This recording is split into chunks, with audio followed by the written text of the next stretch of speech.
grabar la textura. Bueno, antes de comenzar, hemos analizado bastante el estudio de los hebreos y vamos a comenzar con la carta y la vamos a leer en Hebreos capítulo 2 y su versículo 9 al 11. Estamos tratando de sacar la máxima sustancia que pueda ofrecerlo aquí la carta de los hebreos, porque realmente esta carta es maravillosa, muy cuestionada también en los primeros siglos, tengo que decirlo, y sobre todo muchos no se atreven a estudiarla por el contenido que tiene. Por ejemplo, te está llevando a un esfuerzo como que al máximo. ¿Al máximo en qué sentido? Por el tema que se tiene que tratar. Por ejemplo, el tema de Levítico no es muy actual en los tiempos de hoy. Hablamos de otras cosas, hablamos de la justificación, de la salvación, pero el tema de Levítico no se habla mucho, entonces esta carta está durmiendo. Y no solamente eso, sino que lo que pasa es que él está proclamando que Jesucristo es el creador de todas las cosas. Entonces va disputando un poco referente a tanto la autoridad como Dios soberano, pero también tiene a su Hijo. Entonces el autor de los Hebreos tiene que ingeniársela presentando evidencias. ¿Evidencias cuáles? Conforme a la palabra de Dios. No son dichos del autor, no son dichos de, por ejemplo, que se le ocurrió o simplemente tomó un versículo del vuelo y prácticamente está expresándolo. No, es palabra de Dios. Vamos a leer el versículo, la carta de los Hebreos, capítulo 2, versículo 9 al 11, donde hemos quedado para que lo meditemos. Y dice así la palabra del Señor. Pero vemos a aquel que fue hecho un poco menor que los ángeles, a Jesús coronado de gloria y de honra, a causa del padecimiento de la muerte, para que por la gracia de Dios gustase la muerte de todos. Porque convenía a aquel por cuya causa son todas las cosas, y por quien todas las cosas subsisten, que habiendo de llevar muchos hijos a la gloria, perfeccionase por aflicción al autor de la salvación de ellos. Porque el que santifica a los que son santificados de uno son todos, por lo cual no se avergüenza de llamarlos hermanos. Y estamos nosotros analizando el versículo 11 de esta carta, donde dice, porque el que santifica a los que son santificados de uno son todos. Cuando a un judío tú le presentas que tú no tienes que hacer ningún tipo de sistema, estamos hablando de santificación, y tú le presentas a este judío y a todo círculo religioso que tú crees que el Señor Jesucristo murió por ti en la cruz y que Él ahora lo que está haciendo te está santificando para presentarte al Padre, ellos automáticamente no quieren aceptarlo porque hay algo más que añadir. Conforme a la ley de Moisés, se estableció un sistema, y lo estamos hablando obviamente el Levítico, y el autor de los Hebreos conoce Levítico y es prácticamente un maestro del Levítico. Entonces él está presentando todas estas evidencias donde es un escenario donde se iba a presentar lo que iba a venir. Cristo cubre completamente todo este sistema. Ahora bien, el pueblo de Israel, y no solamente eso, sino que hablamos nosotros de que la primera ofrenda del pecado fue a través de el Génesis, ¿cierto? Vimos en Génesis capítulo 3, versículo 3, cómo el hombre cae en pecado y Dios le provee abrigo. ¿Qué es lo que tuvo que hacer? Matar dos animales para que ellos se cubriesen. El pecado causa eso en el hombre. El hombre y la mujer, en este caso, cuando ellos se ven enfrentados, en este caso, a su pecado, sienten vergüenza. Eso es lo que fue, eso es lo que experimentaron los primeros seres humanos. Eso fue lo que nos trajo a nosotros Satanás, donde nosotros, en este caso, de una cierta forma, nos sentimos avergonzados ante la presencia de Dios, porque nosotros automáticamente nos excluimos. O sea, eso es para otras personas, no para mí. No, porque yo soy no, yo no sirvo, no, y empiezas a dar un argumento referente a tu estado actual. Y el estado actual es que tú no eres santo y obviamente no calificas. En este caso, en Génesis capítulo 3, Dios cubre el pecado. Él se proporciona, no nace de la humanidad, no nace de que Adán y Eva se le ocurrieron, no, Dios se proporcionó de un sacrificio y eso se transmite. En Génesis 4, versículo 4, se transmite esto de la forma de cómo agradar a Dios. En este caso tiene que haber una muerte. La paga del pecado es la muerte. Entonces, alguien tiene que morir por ti. Y obviamente los animales escogidos no eran de una forma que el hombre no pudiese alcanzarlo, sino que era adquirido prácticamente de lo cotidiano, en este caso animales, becerros, ovejas, macho cabrío y una tórtola también. Entonces no eran como animales como que eran fuera de lugar. Después vemos obviamente de lo que ocurrió en los días de Noé, la raza, en este caso, la extinción de la línea descendiente de Caín, Caín quien asesinó a Abel, Noé, descendiente de Set, del tercer hijo, en este caso, se le transmite también la adoración a Dios. Estas personas, ¿qué es lo que están entendiendo? Están entendiendo que ellos son pecadores y ellos necesitan ofrendar. Ellos necesitan matar, matar y presentar a un inocente en presencia de Dios. Y esto va siguiendo un modelo. Esto va siguiendo un modelo en forma fantástica y hermosa hasta los días del Señor Jesucristo, como se presenta como un Cordero de Dios, que el que viene a quitar el pecado del mundo. Entonces, el pueblo de Israel reconoce que para presentarse a Dios tienes que llevarte un sacrificio, pero es un sacrificio de sangre. Levítico está hablando de que hay dos tipos de lavamiento, un lavamiento de sangre y un lavamiento de agua. Pero durante el proceso, obviamente ahora lo que estamos viendo y lo que nos está diciendo el autor de la carta es que nosotros estamos siendo santificados. Y nosotros no necesitamos esa ofrenda que tenían que hacer en los primeros días que está establecido en la palabra de Dios. Entonces, ahí tenemos un problema doctrinal, un choque de doctrina. Mientras que la palabra de Dios habla, ¿cierto?, de que nosotros tenemos que presentarnos con una ofrenda, con sangre. El cristianismo está diciendo de que a través de Cristo nosotros estamos siendo santificados, y eso es lo que está presentando el autor de los Hebreos. Ahora, mientras que el pueblo de Israel ahora pasa algo que va a otro tipo de escala. Levítico capítulo 1, versículo 1, nos muestra cómo Dios desciende a este planeta, a este pequeño planeta, envuelto en humo y en fuego, y Él quiere habitar en medio del pueblo, siendo que Él es un Dios 3 veces santo.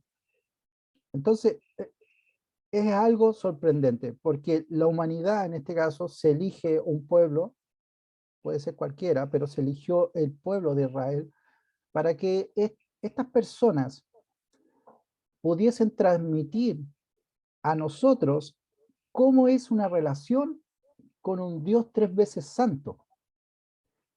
Ellos vienen de Egipto, vienen como esclavos y vienen con conductas.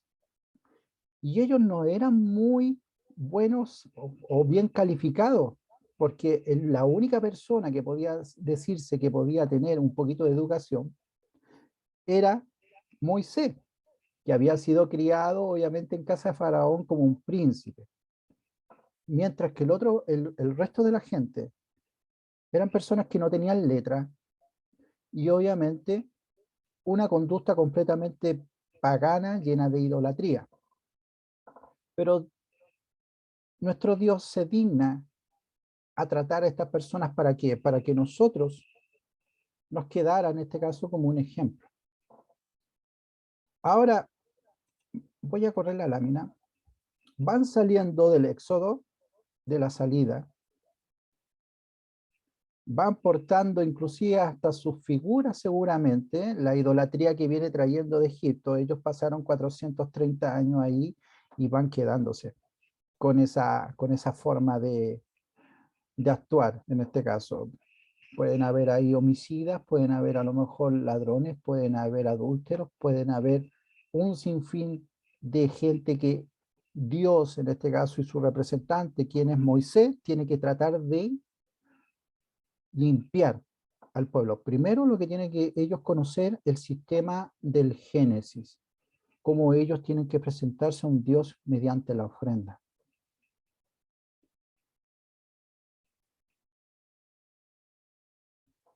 Al menor descuido, al menor descuido de Moisés, vemos cómo ellos edificaron un becerro de oro. En aquella época, acuérdense que los egipcios adoraban a estos animales. Entonces ellos van siguiendo las costumbres egipcias y obviamente trae lo que es la idolatría. Entonces, estamos viendo la naturaleza perversa del ser humano. A la mayor dificultad que puede ocurrir, automáticamente la gente abandona al Dios único verdadero. Automáticamente va buscando otro tipo de dioses que pueda a ellos ayudarlos. Puede ser cualquier tipo de dios. No necesariamente dijimos que tenías que adorar un becerro. La idolatría llama a muchas cosas. Por ejemplo, un cristiano jugando algún tipo de sistema de loto o lo que tú quieras.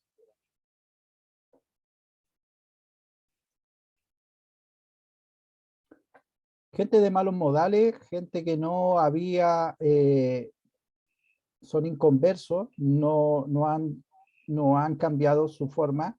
Tienen un Dios, pero ellos siguen siendo las mismas personas de Egipto, llenos de obviamente de sus emociones.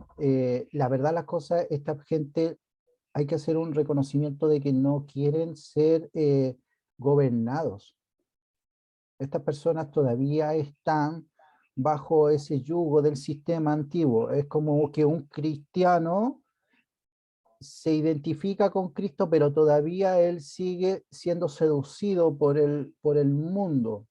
Lo que el mundo te trae, si tú saliste de ese sistema y eras esclavos de este sistema, ellos todavía no quieren abandonar su forma de ser. Entonces, a Moisés, en este caso, le toca mucho trabajo, inclusive hasta el punto de que ellos perdió muchas veces la paciencia con este pueblo y le costó inclusive la entrada a Canaán, había sido contaminado.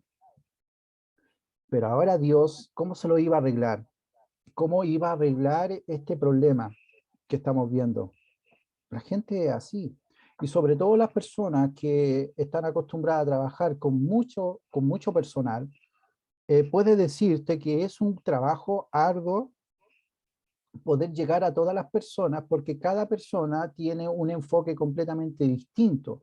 Aquí estamos hablando de que hay más o menos como 1 millón de personas, donde ellos van canalizando o van recibiendo ideas y ellas las interpretan de una forma distinta. No es tan distinto como lo que está ocurriendo los días de hoy. No es tan distinto. Pero, hay un pero, aquí se entabló el antes y el después. Podemos ver que se instala el tabernáculo. El tabernáculo, en este caso, hace sentir a la gente. Imagínate tú con esa idolatría y esa maldad, mira, y estás ahí al medio y está Dios ahí y el fuego sale. Porque eso es lo que es Dios. Es un fuego consumidor. Acá, ¿cómo te vas a presentar? La ley. La ley de Moisés, que le dicen ellos, es una muralla de contención. Es una muralla de contención, donde impide que cualquier persona, cualquier pecador, en este caso, quiera ingresar al lugar santo. O que la persona que se quiere identificar ahí como la figura, tiene que estar preparado. ¿Preparados para qué? Para ser sondeado, para ser escudriñado completamente, a ver si nosotros en este caso estamos calificados. Tengo que dejar bien claro que aquí hay pecados. Por ejemplo, acá es el sistema donde cada persona que estamos viendo se tiene que identificar que es un pecador, pero nosotros no sabemos qué tipo de pecados son condenados por Dios, condenados de muerte, y otros son perdonados a través de la expiación mediante un sacrificio. El autor de los Hebreos no está diciendo que nosotros estamos siendo santificados. O sea, la pregunta que yo quiero formular es que un violador puede entrar al reino de Dios. En este sistema de Levítico, no. Pero en el tiempo de Jesús, en este caso, en los tiempos de la gracia, sí. Pero ¿cómo lo puede hacer? Vamos a ver la muralla de contención que hace el Señor en este caso. Por eso la entrada al reino es muy importante, porque no cualquier persona puede entrar al reino de Dios. No. Imaginemos los que estamos en Levítico, y acá estamos, imaginemos que solamente somos sacerdotes y empiezan las leyes. Mire, nosotros conocemos lo que es la ley de Moisés, los 10 mandamientos, pero durante ese proceso entre Levítico, Número, Deuteronomio, se amplió un poco más la ley. Era de lo mismo, pero con otro tipo de, significado en este caso. Vamos a ver si, imaginemos que aquí llega una persona y dice, yo soy adúltero. El adúltero, obviamente, con una mujer casada. Vamos a ver lo que pasa con este adúltero. Vaya a Levítico capítulo 20, versículo 10. Veamos si el adúltero puede ser perdonado en el sistema de Levítico. Levítico capítulo 20, versículo 10. Dice así la palabra del Señor. Si un hombre cometiere adulterio con la mujer de su prójimo, el adúltero y la adúltera indefectiblemente serán muertos. ¿No puedo hacer una expiación por eso? No. La bestialidad, una persona bestial puede entrar ahí. Vamos a ver. Éxodo 22, 19. La persona que es bestial. Éxodo 22, 19. Cualquiera que cohabitare con bestia morirá. Estamos hablando de que esta persona siente una afinación un poco más elevada que hacerle un cariñito al perro. Esta persona yace con él. La hechicera, ¿qué pasa? Una persona allá en Egipto era hechicera, podía haberse ganado el dinero. ¿Qué pasa con ella? Éxodo 22, 18. Éxodo 22, 18. A la hechicera no dejarás que viva. Y una persona que blasfemia, o sea, que comete blasfemia, ¿podrá ser perdonada aquí en este sistema? ¿Podré entrar en una expiación de mis pecados? Levítico 24, 16. Levítico 24, 16. Y el que blasfemare el nombre de Jehová ha de ser muerto. Toda la congregación lo apedreará, así el extranjero como el natural. Si blasfemare el nombre, que muera.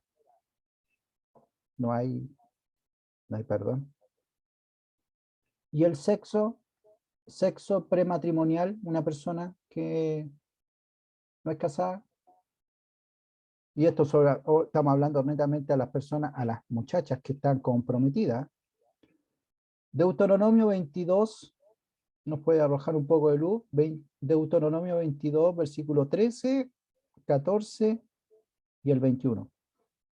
Vamos allá. Versículo 13 de Deuteronomio 22. Cuando alguno tomare mujer y después de haberse llegado a ella la aborreciera,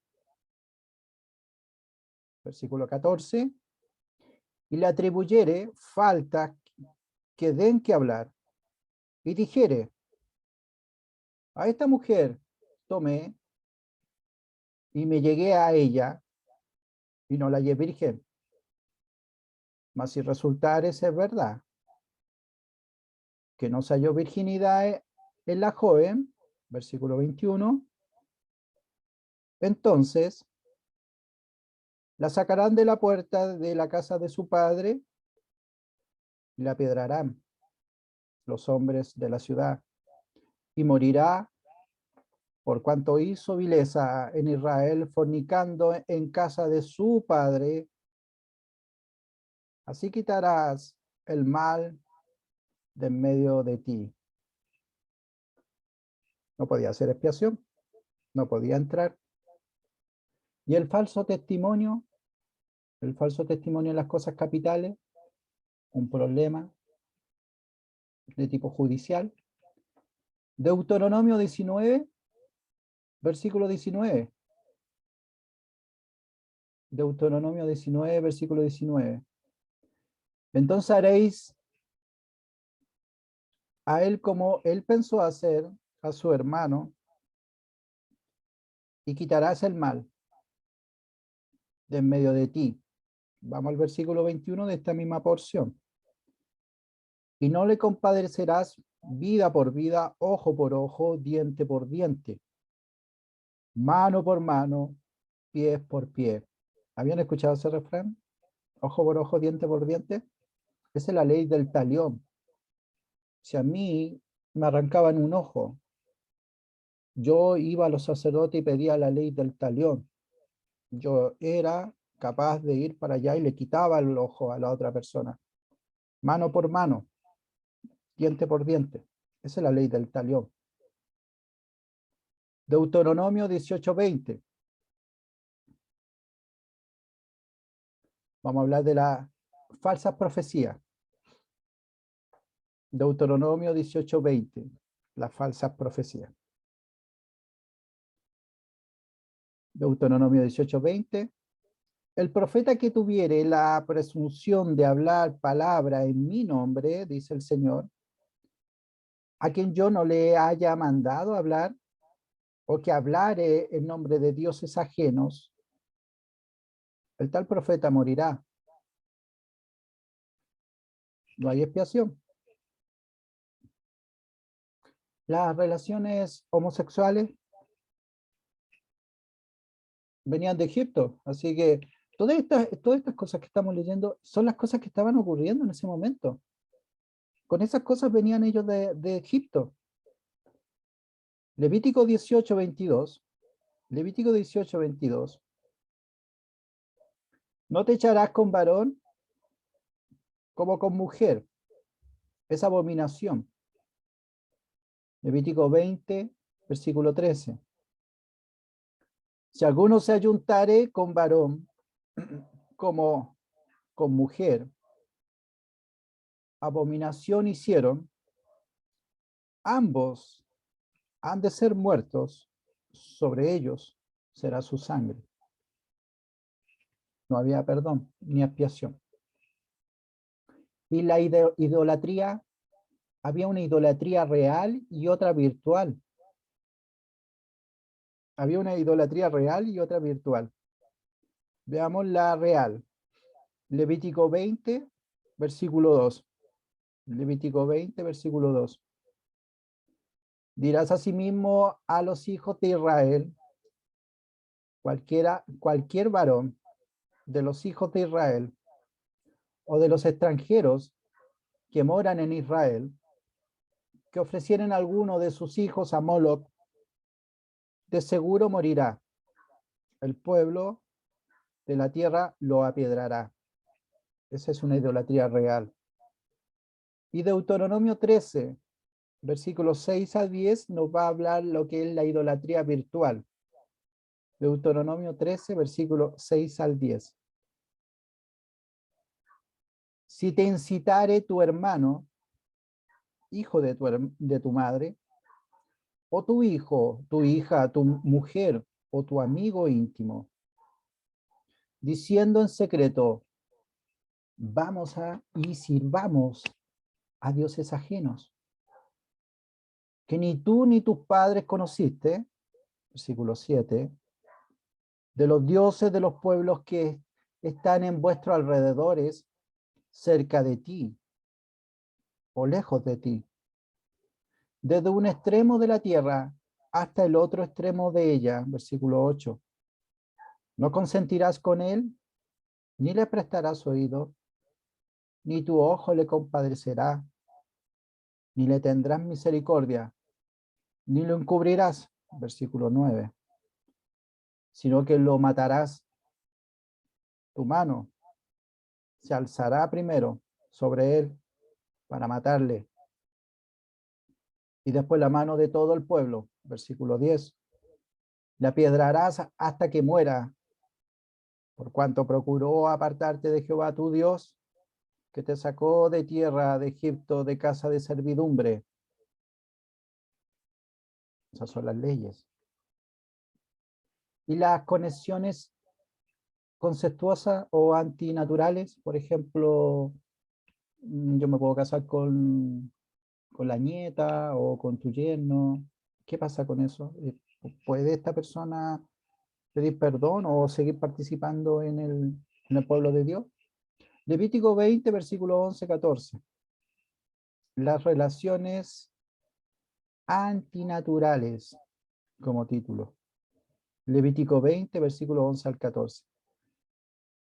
Cualquiera que yaciere con la mujer de su padre, la desnudez de su padre descubrió. Ambos han de ser muertos. Su sangre será sobre ellos. Versículo 12. Si alguno durmiere con su nuera, ambos han de morir. Cometieron grave perversión. Su sangre será sobre ellos. Versículo 13. Si alguno se ayuntare con varón, como con mujer, abominación hicieron, ambos han de ser muertos. Sobre ellos será su sangre. Versículo 14. El que tomare mujer y a la madre de ella, comete vileza, quemarán con fuego a él y a ellas, para que no haya vileza entre vosotros. No estaba permitido, no se le daba un perdón. ¿Y el secuestro? ¿Existía el secuestro? Sí, existía el secuestro. Éxodo 21, 16. Éxodo 21, 16. El secuestro. Asimismo, el que robare una persona y la vendiere, o si fuera hallada en sus manos, morirá. El secuestro estaba también penalizado. Y el libertinaje de la hija del sacerdote, porque estos tipos deben ser a lo mejor santos, pero la familia, ¿qué pasa con la familia? Levítico 21, versículo 9. Levítico 21, versículo 9, la hija del sacerdote. Y la hija del sacerdote, si comenzare a fornicar, a su padre deshonra, quemada será al fuego. Todos ellos que están ahí son sacerdotes. Solamente hay un sumo sacerdote. Y la violación, ¿qué pasa con la violación cometida a una mujer que estaba prometida en matrimonio? Eso sale en Deuteronomio 22, versículo 25 al 26. Deuteronomio 22, 25 al 26.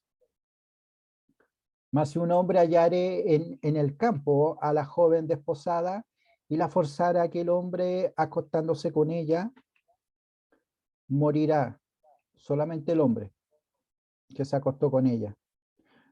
Versículo 26. Mas a la joven no le harás nada, no hay en ella culpa de muerte, pues como cuando alguno se levanta contra su prójimo y le quita la vida. Así es en este caso. Hay un pecado también que se llama golpear, maldecir o rebelarse contra la autoridad de un padre. Esa persona también merecía morir. Éxodo 21, versículo 15 al 17. Éxodo 21, versículo 15 al 17. La autoridad quebrantada del padre. El que hiriere a su padre o a su madre, morirá. Esa es la ley de Dios. Igualmente el que maldijera a su padre o a su madre, morirá. ¿Y la necromancia? ¿Qué pasa con este pecado de la necromancia? Levítico 20, versículo 27. La necromancia, Levítico 20, versículo 27. Y el hombre o la mujer que invocare espíritus de muertos o se entregare a la adivinación, ha de morir. Serán apiedrados, su sangre será sobre ellos. Los necromantes, estos son los que traen gente del más allá. Y los borrachos, la gente que era dadora al vino, bueno, salen de Deuteronomio 21, versículo 20 al 21, sobre los borrachos. Deuteronomio 21, versículo 20 al 21. Y dirán a los ancianos de la ciudad, este nuestro hijo es contumaz y rebelde, no obedece a nuestra voz, es glotón y borracho. Versículo 21 de esta porción. Entonces, todos los hombres de su ciudad lo apiedrarán y morirá. Así quitará el mal en medio de ti. Y todo Israel oirá y temerá. Pero habían otras actitudes aquí en este pueblo. Mira, todo eso lo que nosotros hemos leído era digno de muerte. O sea, no era perdonado estos delitos prácticamente. Pero habían otro tipo de conductas que se tenían que corregir acá en medio del pueblo. Está Dios, y Dios exige santidad, y deberían corregirse. Una situación que debía corregirse la encontramos en Levítico 19. Estas son las conductas, Levítico 19, versículo 16, 17 y 18. Levítico 19, versículo 16, 17 y 18. Levítico 19, versículo 16, 17 y 18. No andarás chismeando, dice, no andarás chismeando entre tu pueblo, el versículo 16. Cuidado con los chismosos. No atentarás contra la vida de tu prójimo. Yo, Jehová, no aborrecerás a tu hermano en tu corazón. Razonarás con tu prójimo para que no participes de su pecado. No te vengarás ni guardarás rencor a los hijos de tu pueblo, sino que amarás a tu prójimo como a ti mismo. Yo, Jehová. Ese fue el versículo 18. Habían conductas que habían que corregirse. Habían conductas. Levítico 26, versículo 13. Levítico 26, versículo 13. Yo, Jehová, vuestro Dios, que os saqué de la tierra de Egipto, para que no fuese sus siervos, y rompí las coyudas de vuestros yugos, y os he hecho andar con el rostro erguido. Esas conductas no son propias de un hombre. Mira un bebé recién nacido. Él no puede generar esas conductas que tenemos nosotros. Todo lo que hemos leído de la ley de Moisés eran sinónimo de muerte. ¿Qué es lo que ocurre? El pecado. El pecado te conduce a esa situación. Esa es la ley. Esa es la ley de Dios. Una fracción. Hay muchas más. Es una muralla defensiva. Ahora vemos nosotros una muralla defensiva que priva a cualquier persona que intenta acercarse a su santidad. Entonces la pregunta es, ¿cómo podemos nosotros acercarnos a la presencia de Dios? El autor de los Hebreos nos está exhortando y mostrando que estamos nosotros viviendo el tiempo de la gracia. Si tuviésemos nosotros Levítico, automáticamente estaríamos muertos. Automáticamente. El perdón de nuestros pecados ahora se hace posible a través de la persona de su Hijo amado. En este caso, una persona dice, la ley de Dios se tiene que mantener. Una persona que ha cometido esos delitos merece la muerte. Vaya a Lucas capítulo 23. Vaya a Lucas capítulo 23 en el Nuevo Testamento, para que ustedes vean la gracia de Dios y cómo al Hijo se le entregó todas las cosas. Cómo el Hijo tiene el poder de perdonar. Pero el Hijo, lo primero que va a hacer es verte tu corazón. Él conoce que lo que hay dentro de cada uno de nosotros. Lucas 23, versículo 39 al 43. Lucas 23, versículo 39 al 43.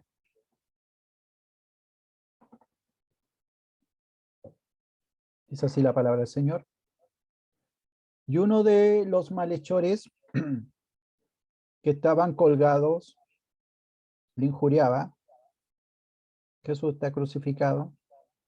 Le colocaron 3 ladrones, 3 bandidos, 3 gente que violadores, homicidas, borrachos, se merecían la muerte.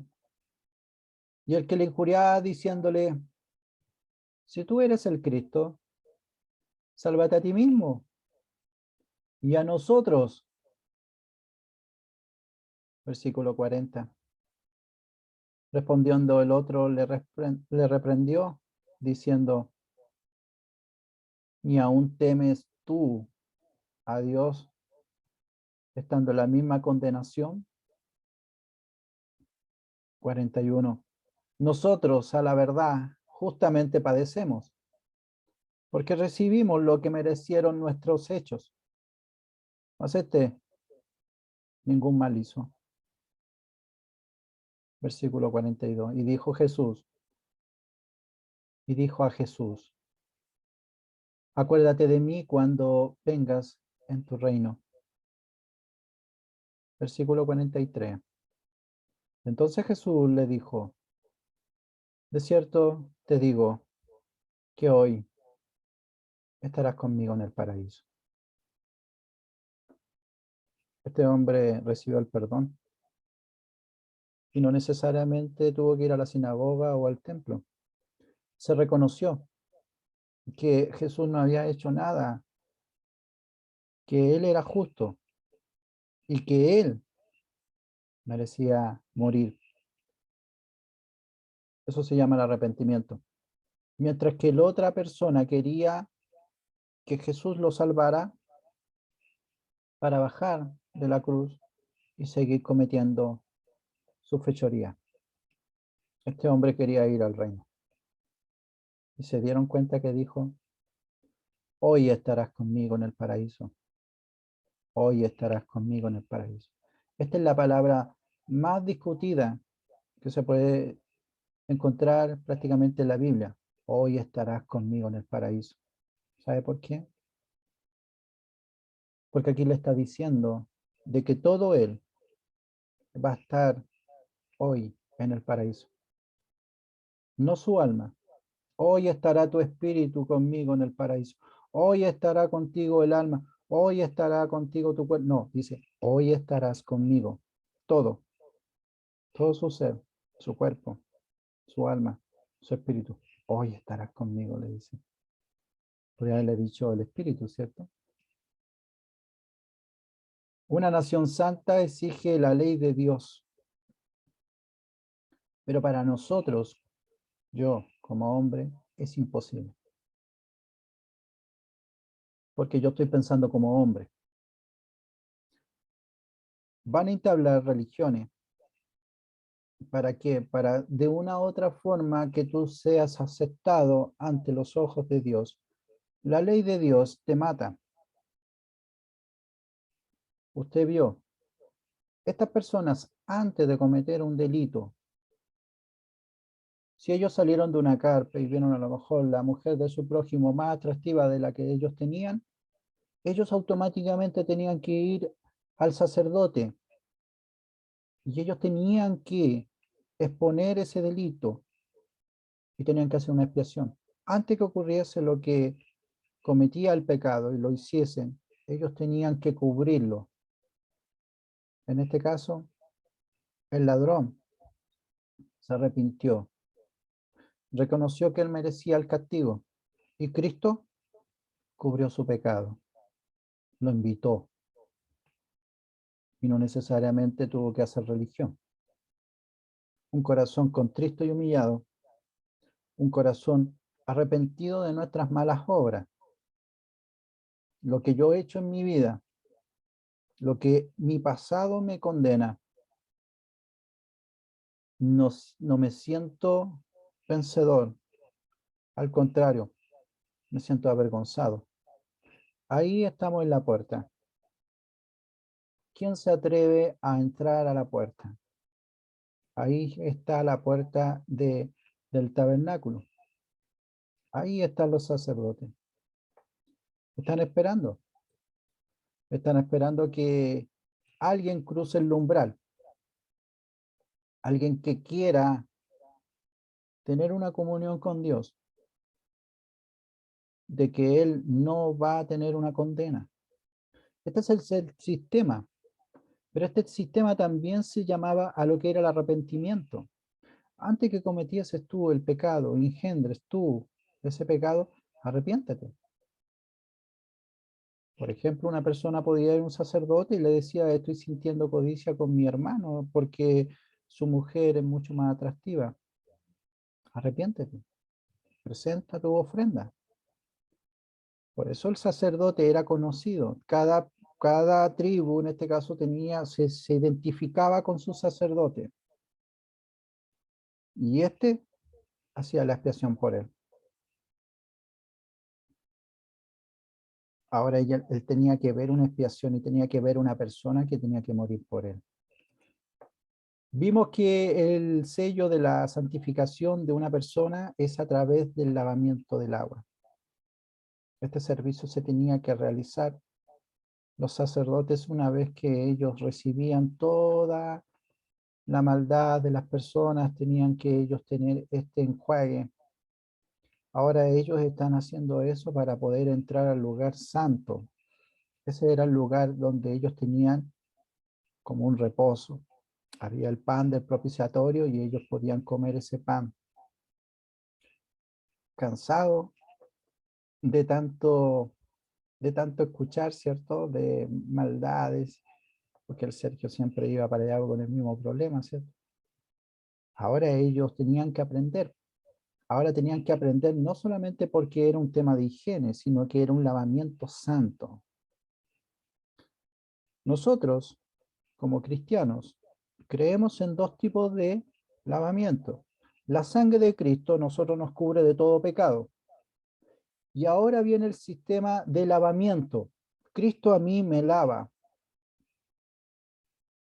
El sistema de Levítico no ha cambiado. ¿Se dieron cuenta? El Nuevo Testamento y el Antiguo Testamento van de una forma armonizada. La palabra de Dios se mantiene. Cristo la cumple con su vida. Y acá vemos el lavamiento del cristianismo. Estoy en Juan capítulo 13, versículo 1 al 11. Juan capítulo 13, versículo 1 al 11. Dice así la palabra del Señor. Antes de la fiesta de la Pascua, versículo 1, sabiendo Jesús que su hora había llegado para que pasase de este mundo al Padre, como había amado a los suyos que estaban en el mundo, los amó hasta el fin. Y cuando cenaban, como el diablo ya había puesto en el corazón a Judas Iscariote, hijo de Simón, que le entregase, sabiendo Jesús que el Padre le había dado todas las cosas en las manos y que había salido de Dios y a Dios iba, se levantó de la cena y se quitó su manto, y tomando una toalla la ciñó luego, puso agua en un labrillo y comenzó a lavar los pies a los discípulos y a enjuagarlos con la toalla con que estaba ceñido. Y entonces vino Simón Pedro y Pedro le dijo, Señor, ¿tú me lavas los pies? Respondió Jesús y le dijo, lo que yo hago tú no lo comprendes ahora, mas lo entenderás después. Pedro le dijo, no me lavarás los pies jamás. Jesús le respondió, si no te lavare si no te lavare, no tendrás parte conmigo. Le dijo Simón Pedro, Señor, no solo mis pies, sino que también las manos y la cabeza. Jesús le dijo, el que está lavado no necesita sino lavarse los pies, pues está todo limpio y vosotros limpios estáis, aunque no todos, porque sabía quién le iba a entregar. Por eso dijo, no estáis limpios todos. Esta es la limpieza de Cristo.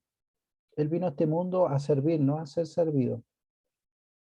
Él vino como el Cordero de Dios que viene a quitar el pecado de este mundo. Él viene a devolvernos la dignidad como persona. La dignidad. Esa dignidad que el pecado a nosotros nos quitó. No necesariamente tienes que ser un pecador, porque así es el mundo. Ahora para nosotros poder entrar tiene que haber un nuevo nacimiento. Eso dijo el Señor. Para entrar al reino de Dios tienes que nacer de nuevo.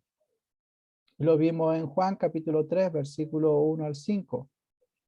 Acá aparece Nicodemo, un principal, un fariseo. Viene de noche. Viene con una pregunta en su corazón, porque nunca la dijo. Quiere saber cómo puede ir al reino. Quiere saber si su religión, guardar la ley de Moisés, se siente una persona buena tal vez. Pero él reconoce también que el Señor Jesucristo viene de parte de Dios, porque no hay hombre que no haga estas señales, sino está Dios con él. Y el Señor Jesucristo le dice claramente a él que de cierto te digo, que no naciese de agua y de espíritu no puede entrar en el reino de Dios. Automáticamente coloca la puerta del redil. Nicodemo no venía con preguntas.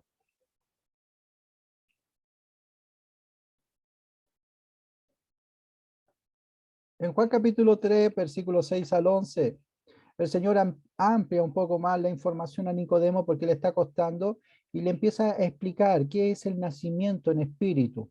El que es de carne, carne es, habla cosas del mundo. El que es de espíritu, espíritu es, él habla cosas espirituales. Y el nacimiento es también como el versículo 8 que dice que el viento sopla de donde viene. Así es su sonido. Así es el nacido del espíritu. Viene de arriba. El nacimiento viene de arriba, viene del Padre. El viento es de arriba. Nicodemo le está costando. Nicodemo dice, ¿cómo se puede hacer estas cosas? En el versículo 10 dice el Señor respondiendo y dijo, ¿eres tú maestro de Israel y no sabes esto? Debería haberlo sabido Nicodemo, no sabemos por qué, pero automáticamente nosotros viajamos a Ezequiel capítulo 37, donde a este profeta también se le exhorta de parte de Jehová de los ejércitos sobre una profecía de unos muertos, de unos huesos que estaban en un valle donde iban a ser reconstruidos. Están exiliados, están en Babilonia, él está sentado y prácticamente obviamente eso es algo imposible de hacer, pero tiene la misma singularidad que Juan capítulo 3, el nuevo nacimiento, nuevas personas hechas.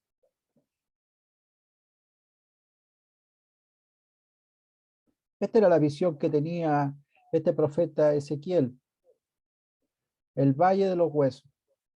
Dijimos que obviamente hay tres tipos de interpretaciones, los quedamos con la tercera, donde obviamente hay una nueva reconstrucción, una persona que cree en Cristo sus huesos son pegados y viene con un nuevo nacimiento.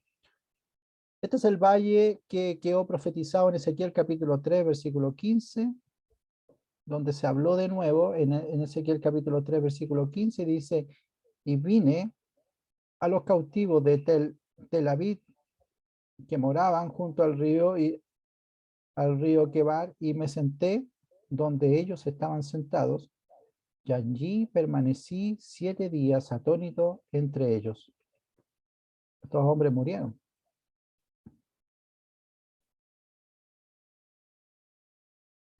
Volvimos a la lección de Juan capítulo 3, versículo 1 al 5, donde estos huesos obviamente iban a ser reconstruidos a través del poder de Dios. Algo completamente imposible, y aquí estamos en este tiempo en este caso con Nicodemo. Nicodemo está escuchando algo también casi imposible. ¿Cómo la palabra de Dios es capaz de reconstruir unos huesos secos? O hacer una persona, como dice Nicodemo, ¿acaso una persona puede nacer de nuevo y meterse al vientre de su madre? Nicodemo está pensando en forma real. A diferencia de Nicodemo, con Ezequiel, Ezequiel confiaba plenamente que Dios iba a hacer su obra. Ahora el Señor va a enseñar a Nicodemo y le dice de nuevo en el versículo 3, Juan 3:5, dice, respondió Jesús, de cierto te digo, que el que no naciese de agua y del Espíritu no puede entrar en el reino de Dios. Este nacimiento es del agua y del Espíritu. Juan 3:10. Respondió Jesús y le dijo, ¿eres tú maestro de Israel y no sabes esto? Se supone que Nicodemo era un religioso, una persona que estudiosa la palabra de Dios. Y el Señor le dice, ¿eres tú maestro de Israel y no sabes esto? ¿Cómo yo puedo entrar al reino con un nuevo nacimiento, cierto? Ya nos dimos cuenta que en el tabernáculo no entramos, absolutamente no entramos. Y esto hay que nacer de nuevo, una nueva criatura.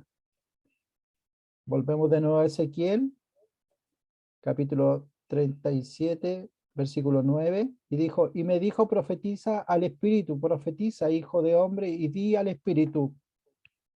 Así ha dicho Jehová el Señor. Espíritu, ven de los 4 vientos y sopla sobre estos muertos y vivirán. El viento. De nuevo el viento. Jehová, el Señor, profetiza que los 4 vientos serían los encargados, obviamente, de reconstruir a estos huesos. Volvemos a Juan 3, versículo 8 al 9. El viento sopla de donde quiere y oyes su sonido, mas ni sabes de dónde viene ni a dónde va. Así es todo aquel que es nacido del Espíritu. Respondió Nicodemo y le dijo, ¿cómo puede hacerse esto? De nuevo el viento, ¿cierto? El mismo principio de Ezequiel. ¿Qué quiere decir esto? El nuevo nacimiento de un hombre no se trata de su fuerza, para nada. Al igual que el viento, que nosotros no podemos saber de dónde comienza y dónde termina, así es una persona que es nacida a través del Espíritu Santo. Se trata del nuevo nacimiento, viene de arriba, viene del cielo. Respondió Jesús y le dijo, ¿eres tú maestro de Israel y no sabes esto? Está enseñando el principio del nuevo nacimiento a Nicodemo, el nacimiento que menciona Ezequiel en el Valle de los Huesos. ¿Por qué el Señor Jesucristo le está enseñando a Nicodemo este principio? Para nacer de nuevo, para poder entrar al reino de Dios, hay que ir como una nueva persona.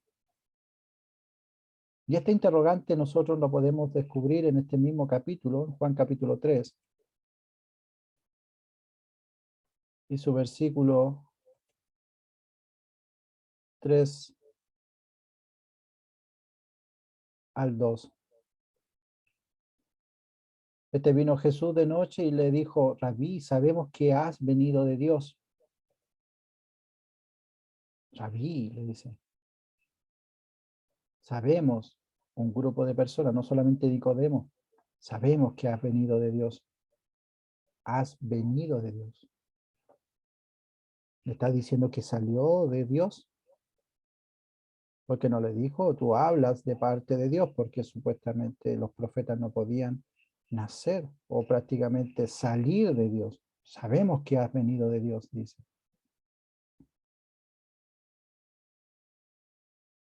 El Señor Jesucristo puede a nosotros restaurarnos. Juan 3, 12, 16. El Señor le responde a Nicodemo, si os he dicho cosas terrenales, dice, y no creéis, ¿cómo creeréis si os dijese las celestiales? Nadie subió al cielo sino el que descendió del cielo, el Hijo del Hombre que está en el cielo. Y como Moisés levantó la serpiente en el desierto, así es necesario que el Hijo del Hombre sea levantado, para que todo aquel que en él cree no se pierda, mas tenga vida eterna. Porque de tal manera amó Dios al mundo, que ha dado a su Hijo unigénito para que todo aquel que en él cree no se pierda, mas tenga vida eterna. Como Moisés levantó la serpiente del desierto, está hablando de él como él tiene que morir, mirando la cruz. Al ver tú a este hombre judío que entregó su vida por nosotros, y con eso a ti te hace un principio, él va a ser levantado y todos a ellos atraeré a mí mismo. Y también obviamente dice que él viene del cielo, él viene con el mensaje de salvación. No es una persona que se inventó una religión. Él demostró con todos señales y prodigios que él viene de parte de Dios. No podemos pasar por alto, obviamente, las profecías de Ezequiel, pero que nos queda otra que no tiene lógica, porque si uno dice cómo se logró esto, Ezequiel 37, versículo 12. Por tanto, profetiza, dice, y diles, hay una señal. Así ha dicho Jehová el Señor, he aquí yo abro vuestros sepulcros, pueblo mío, y os haré subir de vuestra sepultura y os traeré a la tierra de Israel. Y sabréis que yo soy Jehová cuando abra vuestros sepulcros, os saque de vuestras sepulturas, pueblo mío. Va a haber una señal de este nuevo nacimiento. Los muertos van a salir de la sepultura. ¿Será literal o será espiritual? A lo mejor es el pueblo de Israel que estaba cautivo, muerto y vuelven de nuevo. ¿O será eso espiritual o será literal? ¿Realmente saldrán muertos de la sepultura?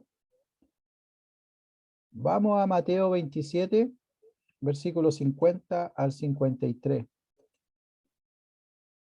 Mateo 27, versículo 54, perdón, 50 al 53. Mas Jesús, habiendo otra vez clamado a gran voz, entregó el espíritu, y he aquí el velo del templo se rajó en dos, de arriba abajo, y la tierra tembló, y las rocas se partieron. Y se abrieron los sepulcros, y muchos cuerpos de santos que habían dormido se levantaron. Y saliendo de los sepulcros después de la resurrección de él, vinieron a la santa ciudad y aparecieron a muchos. Esa es la señal maravillosa. Los que vienen a mí, no, yo no echo afuera, dice el Señor. Él nunca va a rechazarte si tú vas con un corazón sincero.